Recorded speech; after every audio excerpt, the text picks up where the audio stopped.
And on the stand, the woman from Planned Parenthood was talking about this, and one of the legislators said, but what about keeping abortion safe, right? Isn't that what you said you want? And she said, no, it's now about access. So it's really about access at all costs. So even if the woman is killed, even if she's hurt, even if she bleeds to death on the table, at least she had access to abortion.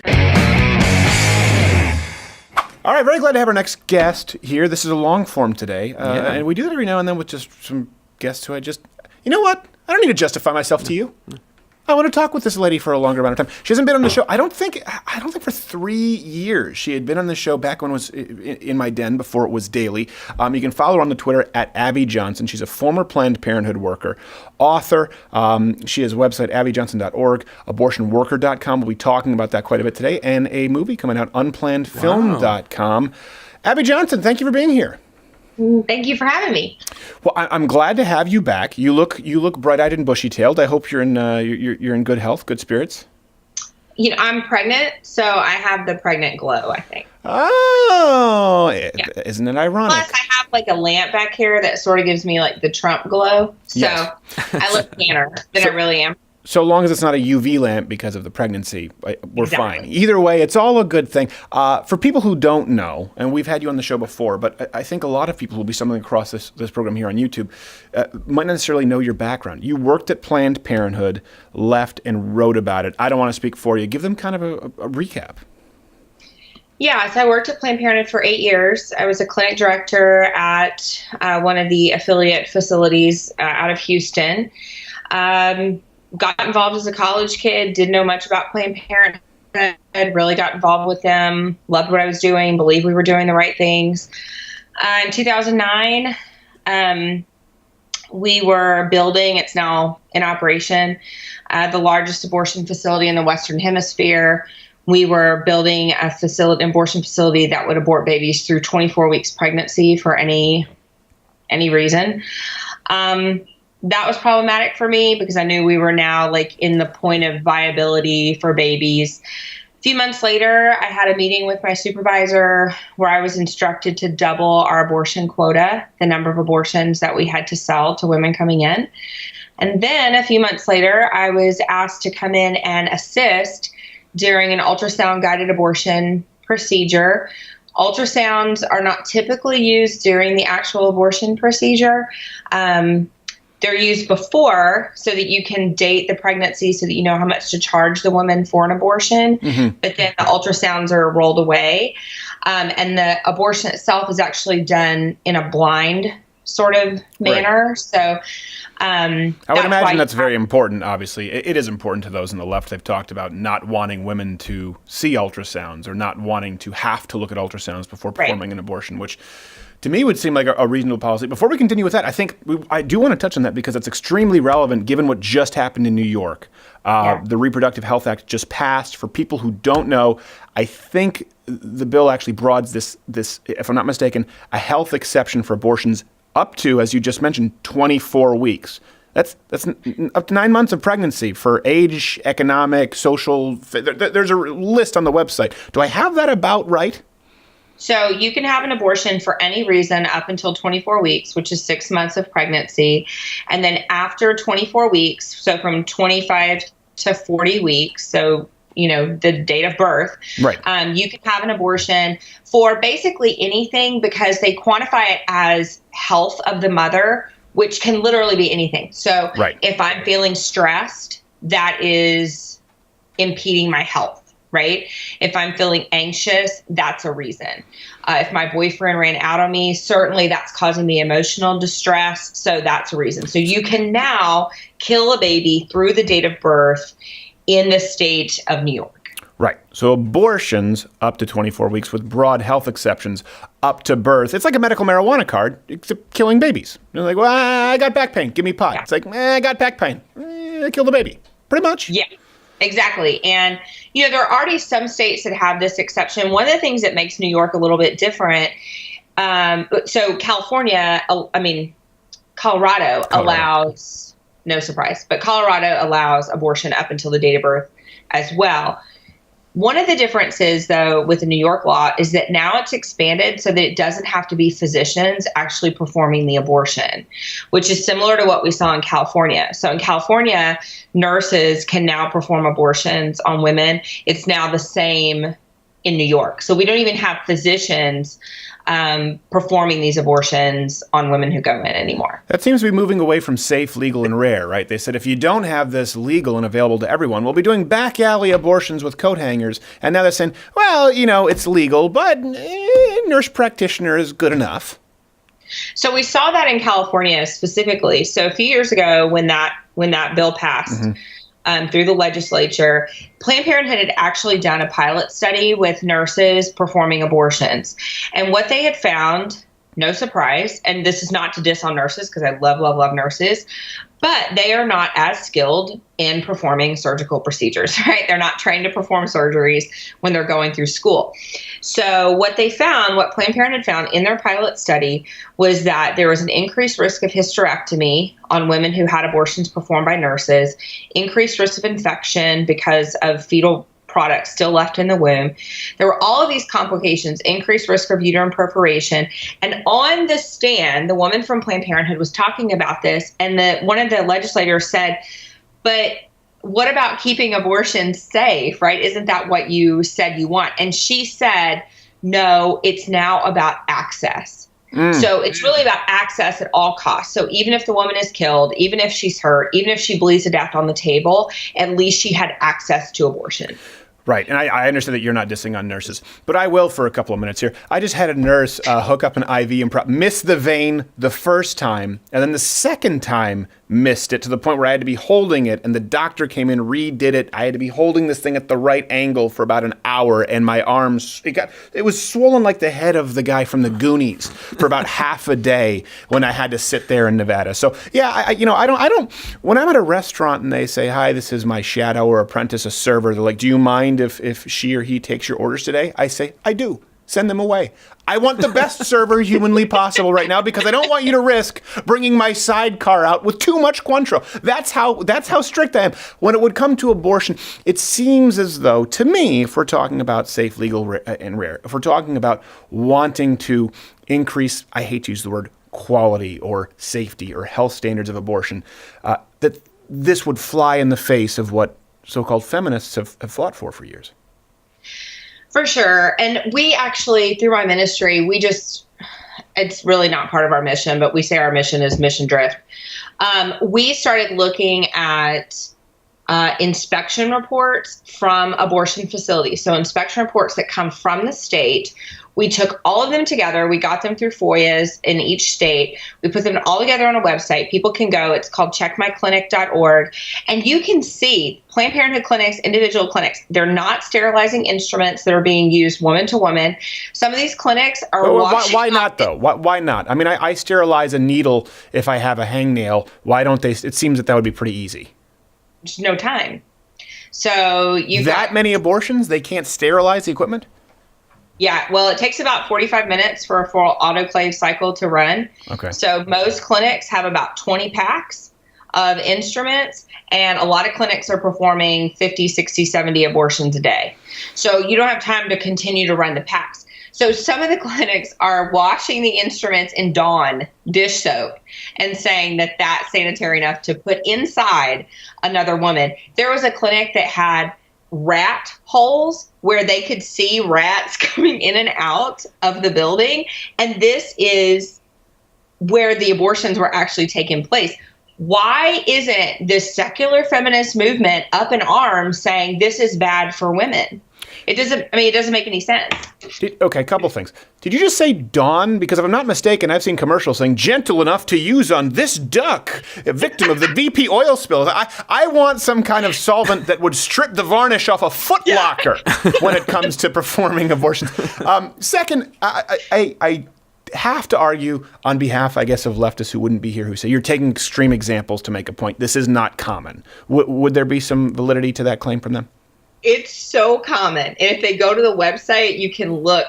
Almost every single abortion facility has these types of egregious violations on their inspection reports. And I mean, we didn't make it up. It's from the state reports. People can see the official state report right there. It's crazy. It's crazy what they're getting away with. Like, if a hospital was doing this, they would be shut down. Are there lower standards of care for abortion clinics and hospitals? I guess that's the laser question there. Are there lower standards of care and health and how sanitary these conditions can be when compared to a hospital? Yes, absolutely. That's deeply concerning. And it would be deeply concerning to someone who is pro-abortion. It kind of like I bring it back to the people who talked about legalizing pot, in California.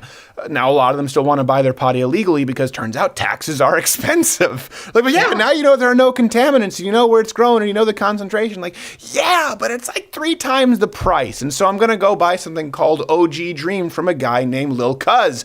Let me ask you this. I know that guy. I know. His stuff is actually, it may not be FDA approved. Well, they're not FDA approved. It may not be state approved.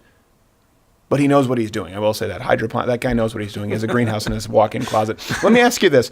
Planned Parenthood, okay? Because I want to get into your ministry, your outreach that you do right now. And I also want to get into your experience with having been both to the Women's March and speaking at the March for Life, which was at the center of quite a bit of controversy recently. My wife works at a crisis pregnancy center. And, of course, options counseling, they help women with how to take care of the baby, prenatal vitamins, if they want to give the child up for adoption, if they are going to be a single mother, nannying care. Let me ask you this. Did Planned Parenthood, because we're told they offer a whole lot more than abortion, I think that's something that is often missed by people who haven't gone through the process or people who don't work specifically in the abortion or unplanned, planned pregnancy arena. Were there options counseling offered at Planned Parenthood? Is that a part of their business plan there?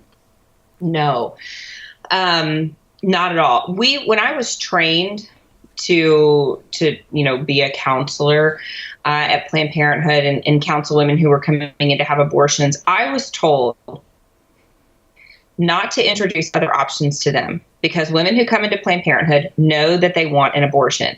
So we do not want to confuse them by giving them other options. They're here. They came to Planned Parenthood. They know what they want. They want an abortion.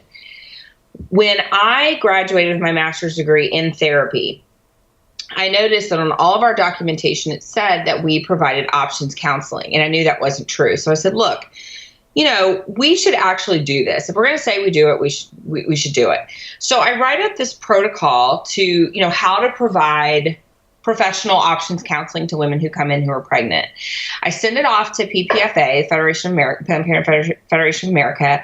I get a letter back from them that says they are rejecting my protocol because they do not find it to be revenue generating. So what does that mean? If a woman decides to choose life and decides to carry the pregnancy to term, well, Planned Parenthood doesn't provide prenatal care. So we can't make money off of a woman choosing to keep her child. If a woman places her child for adoption, we don't get any adoption kickback for that. So to give her options counseling, if she chooses another option outside of abortion, that's not revenue generating for Planned Parenthood. But such a small percentage of the revenue generated at Planned Parenthood is from abortions, I'm told. Abby, you have the floor. But we see in their annual report about 50% of their revenue generated comes from abortion procedures. About 50% comes from government money, comes from our tax dollars. Mm-hmm.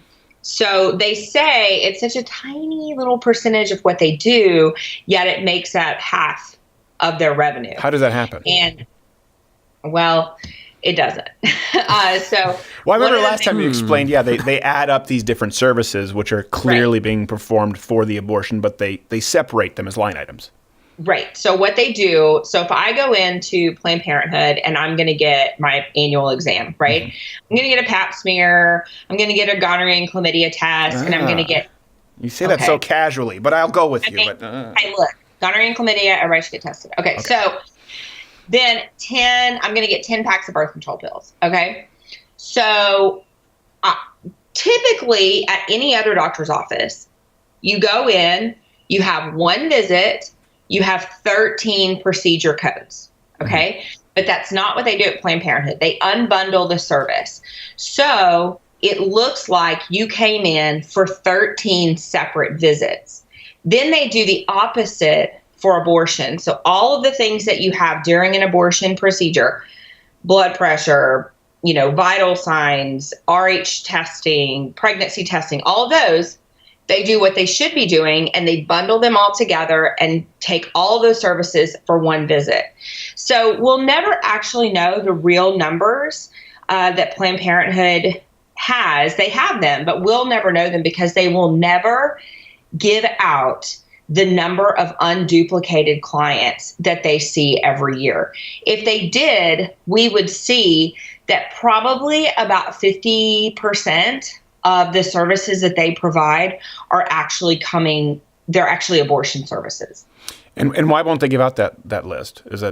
What's their justification? They just really need people to believe that they are all about family planning. However, we might be seeing a change because their new president, Dr. Leanna Wen, comes out recently on Twitter and says, hey, stop making it sound like we're all about family planning. Our core mission at Planned Parenthood is to actually increase abortion. So we might be seeing a change with this new president. Maybe one day we will get the real numbers. I went to the Women's March Women's Convention in Detroit 2 years ago. And I just wanted to sit in on the sessions and listen. And it was interesting because we, of course, sat in on the Planned Parenthood. Did you say Women's March Women's Convention in Detroit? Yes. I would rather arrive at the gates of heaven and St. Peter send me straight to hell for eternity than attend that in that godforsaken city. But continue with that story. God love you for doing it so that I don't have to. So we just wanted to see, of course we sit in on the Planned Parenthood track, which makes them very uncomfortable because they know who I am. And so we're sitting in there, and it was so funny because the audience, they're talking and they're taking questions from the audience, and the audience is they're all people that work at Planned Parenthood. So they're all standing up saying, can we please stop saying that only 3% of our services are abortion? We all know that's a lie, and that's only creating additional abortion stigma. If abortion's not wrong, why do we keep saying it's only 3% as if it's a bad thing if it was 100%? Right. And I was like, yes, that's exactly right. So at one point in time, they had these questions and answers. So I decided I need to go up and ask a question. I'm surprised they don't just have your picture, your portrait on a wall there. So the fact that you got up to the microphone is impressive. So I want to hear what's next. I'm at the edge of my seat. Yeah, so they were trying to cut me off. They were trying to end the session before I could say something. But I'm like, excuse me. So I start talking, and one of the girls that worked there at an abortion clinic had said, I cry with my patients. I know how difficult this is for them. She admitted to having 6 abortions and all this. And so I get up to the mic and I'm like, listen, I said, I'm a woman who has had 2 abortions. And I said, and even though I'm regretful of those decisions now, I was not regretful at the time. And I said, so aren't you just escalating abortion stigma by saying you're crying with your patients? Why are you crying? Mm-hmm. It's not a baby. So what are you crying about? What's the deal? And they were all just like, we should probably wrap up now. But the audience, who didn't know who I was, was like, yeah, answer the question. But they were answering the question because they wanted to see you get ragdolled. They were thinking they would answer no, you're right, we should stop crying. And then you're going, well, hold on a second. This is obviously a logical inconsistency. So I don't know did they kick you out? So sort of. So once it got around in their little page that I was there, these clinic escorts that I think were women, maybe. Okay. They came in. Because men can get abortions too. I want to ask you about that next, how the culture has changed, but yes. Sure. So these people came and sought me out at the conference, and they start getting in my face, and they're like, we know who you are. You're not welcome here, blah, blah, blah. And so honestly, I'm not a small gal or anything, but these people were 3 times my size. Yeah, and men. so I was basically. So I was like, I should probably leave. So it was at the end of the day anyway. So we'd made it like through the whole day. But once they started, but what was interesting was that once it started going around on their app that I was there, a lot of people that were there were like, why is it a problem that she's here? So what? She's pro-life. Like, she's a woman. She probably cares about some of these other issues. Right. Why are y'all giving her a hard time? So it was really sort of like a clash, even among the people who were there. Well, I'm glad that you made it through most of the day. That being said, I hope they didn't boot you too close to the end of the day, because when the sun goes down in Detroit, you die. Let me ask you. Well, this is something that's interesting to me. We've had. I think the last time you were on the show, a couple of years ago. And certainly when I started doing this show, hosting this program, before it was daily, back when I was in Michigan and it was in my den, safe, legal, and rare was still somewhat the mantra. I remember that's how they kind of tried to refute the idea of Gosnell. Like, this is an extreme example. We need Planned Parenthood so there is no Gosnell situation. We need it so that abortion is not that common, that it is clean, that it is sanitary, that we ensure the safety of our patients. And now we've gone from safe, legal, and rare to shouting your abortion. Would you say that the culture in Planned Parenthood today, as you see it, obviously as an outsider, is different than when you were there, or was it just hidden more effectively? Yeah, it's different. I mean, we performed abortions, we had abortion quotas, all of that, right? But that was sort of like for management to know. Mm-hmm. We had abortion brochures, but they were kept behind the counter. So they weren't just like out in public view. It was still more about, well, we are all about women's health care. We're all about birth control. We're about these things. And occasionally we do abortion, which management knew it was way more than occasionally, but that was sort of the public front that you put out for people. Now it's so just brazen, like in your face. Everything is about vaginas and abortion. And I went to the Women's March 2 years ago, and I have this sign that says, feminists reject. Oh, hold on a second. I think our evil overlords at the internet were silencing you a little bit. We didn't get that. Your signal went out. Can you just repeat what your sign said? Okay. So my sign says, true feminists reject abortion. And I said, that went over like a fart in church. Okay. So. Which, by the way, I've also done. So I've been offending people on all fronts. Awesome. Also, we thought a man was having a heart attack one time at church. Hold that thought. Swear to you, this is a true story. I've never prayed so hard in my life. Honestly, I was in church, and we thought a man was having a heart attack or a seizure, and he was foaming at the mouth, and he fell over, and like, you ever see like real serious someone's foaming at the mouth? And I was sitting there, I was like, please God, please don't let this man die. I kind of knew him. He was a nice guy. He choked on a Mentos. Swear to God. That's all. He was just looking for some minty freshness. That was the foam. Yeah, that was the foam. That's what it was. It was just white. Which then the pastor had really fresh breath. Right. So, and the pastor went from being really concerned to very upset because he had clearly fallen asleep during the service and choked on a Mentos. But okay, sorry. Continue with what you were saying. Okay, so I'm at the Women's March. And I was like, I was looking around and I was like, I'm actually embarrassed to say that I had been at one point in time a part of this movement. They're like, we're more than our sexual parts. Yet every single sign had the word pussy on it. Okay. Right. Like, my favorite sign was, I don't really know if I should say this. My favorite sign that I saw there was like a woman's legs open. Okay, I have a picture of it. And Trump's head was her vagina. And then her pubic hair was Trump's hair.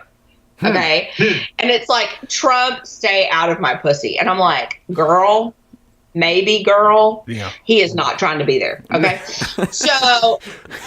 And they were even embarrassed because I don't know if you remember, I interviewed Wendy Davis at the Women's March as Stephanie. Even when my wig and hat blew off, apparently, the lid hadn't been blown off the gag. She still continued the interview.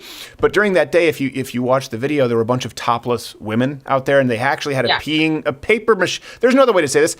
A giant pissing paper mache vagina. That's what they had. I don't know why urinating. I don't even understand what that has to do with reproductive health. But that's what they had. This girl was topless. And because she thought I was transgender, I had to stop because I knew my wife would see the segment. She grabbed my hands at one point and tried to put them on her breast. Like, look! And I was like, no, I'll take your word for it. But later that night, she was our server at the pizza. She was our server at the pizza parlor, and she had no idea that I was Stephanie. And so I asked her, "So what did you do today?"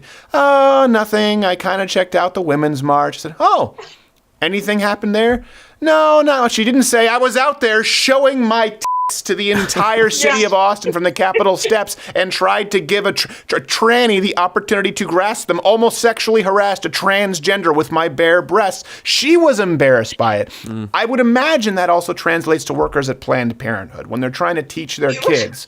It's like, Mom, is this not, hold on a second, Mom, is this not you with your bare tits and a tranny at the Women's March and a paper mache vagina? Yeah, listen, I don't know if you have the authority to ground me. So the media acts as though it's not embarrassing, but I do sense there's a bit of a disconnect from some rational pro-abortion activists who might be embarrassed by the shout your abortion thing. I would hope so. I mean, it was really vile, and I'm no prude, okay, but it was like really vile, and I just thought, oh my gosh, like this is not. I was never part of that movement. I would have never carried a sign that said that, but it's just who they've become. And they're really proud. It's like, we're not, they don't know who they are. Right. So they're like, well, we're more than just our sexual organs yet. Let's talk about my pussy all day. And then, which by the way, men are happy to oblige. We're good. Yeah. And then by the way, you don't have to have a pussy to be a woman. Nope. It's like, what? Like, it just doesn't make any sense. They don't know who they are. They don't know what they support. How does that compare with the Right to Life March? I believe you spoke there this year, and it was a pretty big one. Not a peep, of course, from the media. How would you contrast the two? Strangely enough, no pussy signs. Really? At the March for Life. Yeah, I can believe it.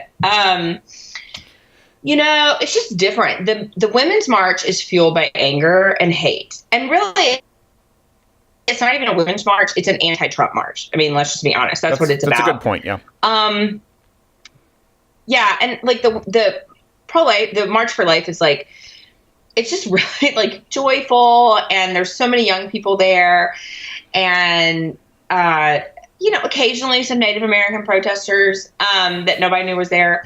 Right. And but like even the protesters that are there. Because abortion was a very common practice among the Apaches.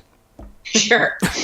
So, even the protesters that are there, like the poor women that show up to be there to protest, like they're treated with kindness, really, by the pro-lifers. When I went to the Women's March, I was pregnant with my twins. I was like big, visibly pregnant with my twins, and I'm holding my sign, and these three people come and like barrel me and like knock me over and like assault me in the street because I'm pro-life. And so it's just a very different vibe. It's a very different tone. Right. And people are just generally more joyful. Right. Yeah, I can imagine. I did want to go to the Women's March this year.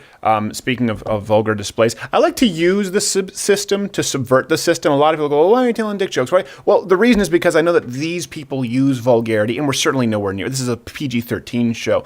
But I understand that's a language they speak. And so you use it to subvert it and effectively, hopefully, transmit a message. I wanted to go. We didn't have the time, and I was not in the best of health. I wanted to go to the march this year and have a big paper mache vagina like they have. I wanted to have a big display, and I wanted to be dressed as a baby and crown and come out, but then have a doctor chase me with a pair of scissors as a pro-life display. But I didn't have the time to do it, and I think it would have been lost on a lot of people. Speaking of kindness and compassion, I think if people have read your book and people have looked into your work, that it speaks for itself. It's a catalog that speaks for itself. I think something that's missed by a lot of people, and this is your latest outreach, abortionworker.com, a lot of people who work in the abortion industry who want to get out, they also have stories. They also have conflictions that are really hard for them to discuss. What's been your experience with that, and what are you doing with abortionworker.com? Yeah. So, and then there were none in our ministry. We have almost 500 workers who have left now. And this means leaving like Planned Parenthood and places that provide abortions. Like leaving abortion clinics. Yeah. I think what we didn't really expect was just, such a large percentage of them suffer from PTSD. Mm-hmm. And not like how everybody says they suffer from PTSD, but like legit diagnosable PTSD. Because they see the ultrasounds.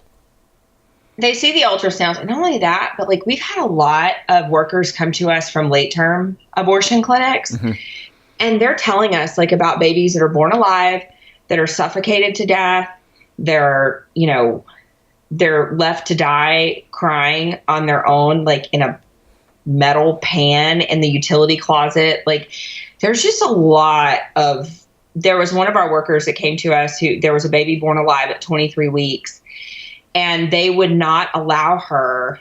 They were physically blocking her from leaving the procedure room to go call 911 to save this baby. Wow. And she was doing CPR on the baby for like 30 minutes before they pulled her off of the baby. Yeah. And so there's just a lot of like trauma. Piecing together baby parts during the day, that's not normal. Like nothing that you do in the abortion clinic is normal. And so, I think we didn't expect like so much trauma. And so that's why we did have to hire licensed professional therapists to come on staff with us, because almost all the clients that come through our ministry, like they need professional counseling.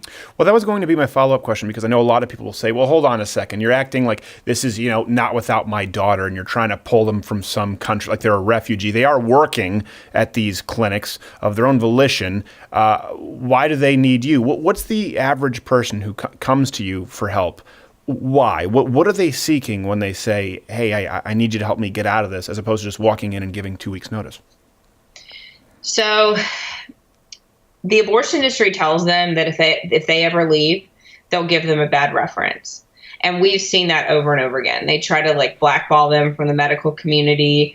If anybody calls, we've been told by potential employers of these workers, when I called, they gave me a terrible reference, even though they had been like a stellar employee. Look at what Planned Parenthood did to me. I had just been awarded their Employee of the Year, for God's sake. And when I left, they were like, she was a terrible employee anyway. Really? That's why you gave me the Employee of the Year? Okay. So it's, we're talking about an industry that is not known for its honesty. So they're not honest. They blackball these workers. A lot of the workers that come to us are single parents. They did not know that they were going to be doing that they were going to be participating in abortion procedures, because I would say 90% of the people that come through, and then there were none, were told, oh, you're not going to have anything to do with abortion. You're just going to be answering phones. You're just going to be taking the money. You're just going to be doing labs. You're just going to be running vitals. That was all they were told they were going to do. But what they do is they slowly work you back. Once you're comfortable with abortion, you get a little more comfortable, then they start moving you back into the rooms. And then like you're sort of stuck because you're making a lot of money. You have good insurance. You're a single mom. You're working 50, 60 hours a week. When do you have time to go get another job? You don't. So they feel very trapped. Mm-hmm. So that's where we can come in and help. Now, what would be their motivation for taking someone who signed up to be a desk worker and gradually moving them back into the room? Why wouldn't they just say, okay, you just stay a desk worker? Well, the turnover rate is so high within the abortion industry. The turnover rate is something like 30%. I think the national average is like 18 or 19%. So the turnover rate in the abortion industry is super high. So they eventually want everybody in the office to be cross-trained. Like I could do everything in my clinic except actually perform the abortion. But I could do ultrasounds, I could draw every lab, I could run every test, I could do counseling, I could do billing, I could do everything. They want to train everybody everywhere because somebody is always quitting. So the initial turnover rate is really high, and that's kind of the reason for your outreach, your ministry, because once people are in, they've made it past that turnover rate, they tend to get in pretty deep, and it's hard for them to get out. Hard to get out.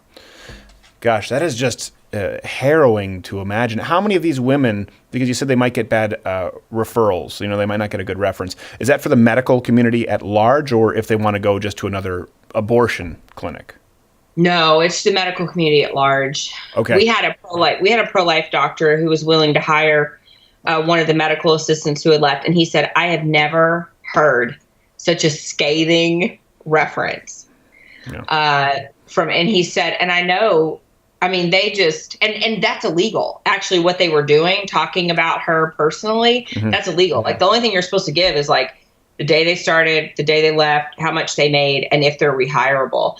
But this manager was going on and on about how terrible she was and nobody should hire her, and he would be a fool to hire this woman and all this kind of stuff. She's turned out to be an excellent employee for this doctor, but they will do anything to keep these workers sort of in bondage and beholden to the abortion industry. What happens is they feel like, well, if they can't get a job outside of the abortion clinic, they'll be forced to come back. And that's really what they want. And it's like going back to a pimp who slapped you around in the first place. Exactly. I would love to know what that phone, like, can you, if you can imagine, she tried to save a baby in a pan. Could you believe it?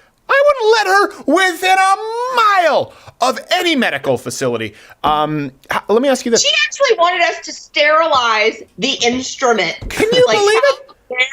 I said toss it in a dishwasher with some Dawn on fast cycle and call it a day. She wanted us to do the pots and pans. That's 32 minutes. What am I, retired? Let me ask you this. How many of these women who come to you, obviously, we're kind of talking about just the professional existence, where they want to move on to other work and they feel trapped. How many of them would you say go from being pro-abortion to pro-life? Or are a lot of them still pro-abortion to an extent, and they just are sort of disenchanted with the industry?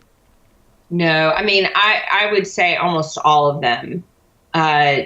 Once they actually go through our program and everything, all of them will come away saying, like, no, I'm against abortion. Some of them, they're like, I'm still having a hard time, like, with exception, like rape and incest. Okay. But none of them would say, like, abortion is okay, it's acceptable, it should be legal. Right.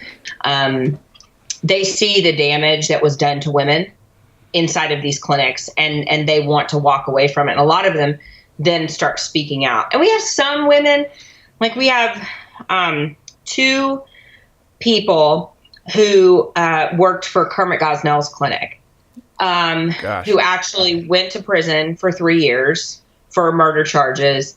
When they got out, they contacted us and they went through our healing program. So there are some that they worked in the industry a long time ago, but they just never found healing or told anybody about it. So then they come through our program later. So really, none of them are coming through shouting their abortion like the Ricola guy. They're pretty much all on the other side of the fence. Okay, we do have to get going pretty soon, so I do want to talk about, you just mentioned the film project. I know it's unplannedfilm.com is the website. Can you, I don't want to blow the lid off anything, can you tell the audience a little bit about that and where they can look for it? Yeah, so it's coming out March 29th, and it's going to be a big, wide release. So it's not going to be like, I have to drive 4.5 hours to go see this movie. It'll be everywhere. And it's really good. Like, it's not a cheesy Christian film. There's like some cussing in it, it's like real. Cause I was like, I told the directors, like, listen to me. It's like, you cannot have a film about abortion workers where people are like, gee whiz, did you see that? Yes. That's not reality. Okay. Like, Jiminy Jillikers, methinks I'm going to need to get some forceps this way. Exactly. Yeah. You can't do that. So it's very real. Grab Kirk Cameron over there in the surgical mask. Kirk Cameron is not in it. Nothing wrong with that. I'm just saying he probably wouldn't cuss. He wouldn't take part in a film that might be so raw. I like Mr. Cameron. No. It's very raw, and so yeah, like, Ali Stuckey? Yes. Yeah, I know of course she's here to see her. So she went and screened it last night, and she texted me and last night, and she's like, Abby, she's like, the reason I love this film is because a lot of times in Christian films, like, the fall is sort of like, it wasn't that bad, right? So then like the redemption isn't really that big of a deal. She was like, but the fall in your movie is so bad. Like I was so bad that she's like, it makes the redemption even better because you see like truly how bad things were. Sure. And I think that's definitely a true assessment. You know what? That's what the Bible is. The truth is, if the Bible were written today, there would absolutely be cussing in there because it's a documentation of what. So if you read the Bible, like when people say, I cannot believe it, what you just said was pornographic. Have you read Songs of Solomon? Fabio might as well be on the cover of that. So dirty. It's unbelievable. Jesus called people fools. That was hugely offensive back then. Trigger warning, fools was about as bad as you can possibly get. And I think that's important. We try to be pretty transparent on this show. I know I've talked about my shortcomings because, I don't want to rag on any specific film, but the movie Fireproof, okay? I say this because I watched it, and you're talking about the fall. It was about a marriage that had some problems. Well, the problems were the guy watched porn every now and then, not a good thing, and he would like get mad at his wife. I'm like, I have holes in my wall from when I threw a kiwi in rage. By the way, I didn't even know a kiwi could break drywall, so I think it would help people who are going through real problems if you actually recognize the fall. Otherwise, there can't be any redemption, and that's not glorifying the sin. That's not glorifying the fall. It's acknowledging that we need help. Otherwise, it's moot. Well, and then you have all these people who are like, oh gosh, well, I'm way worse than what was portrayed in that film. So is there even hope for me? Let me tell you something. You can't get much worse than how I'm portrayed in this film. So it really is a movie for everybody. It's going to make everybody feel really good about themselves. Like if I'm ever having like a fat day, I watch My 600-Pound Life, right? Because it makes me feel much better about myself. That's essentially like what this movie is. You're like, man, I really screwed up today. Just go watch Unplanned. You'll feel way better about yourself. That's exactly what I did when I ruptured my disc in my back and I found out that I was going to be like half an inch shorter. I watched Little People, Big World. Yeah. Perfect. And it just provided a little bit of context. Just took the edge off. That and some Percocet. All right. It is at Abby Johnson, abbyjohnson.org. And then there were none as the ministry. I think that's abortionworker.com. The movie is unplannedfilm.com. It's going to be a wide release, so you don't have to go to a men's group or a women's Bible study. What's the date? March what? March 29th. March 29th.